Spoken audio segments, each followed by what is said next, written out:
Hey, what's going up you guys? So for today's video, I am going to show you how do you enable or disable Instagram video autoplay. So let's start.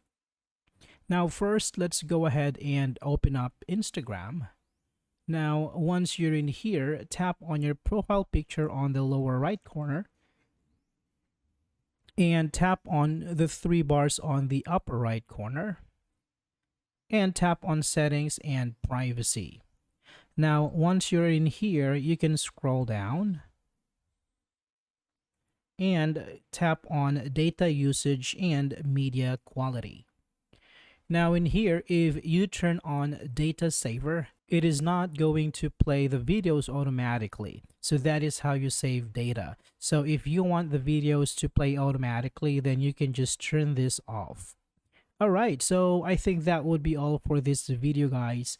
Thank you so much for watching, and I will see you in the next one.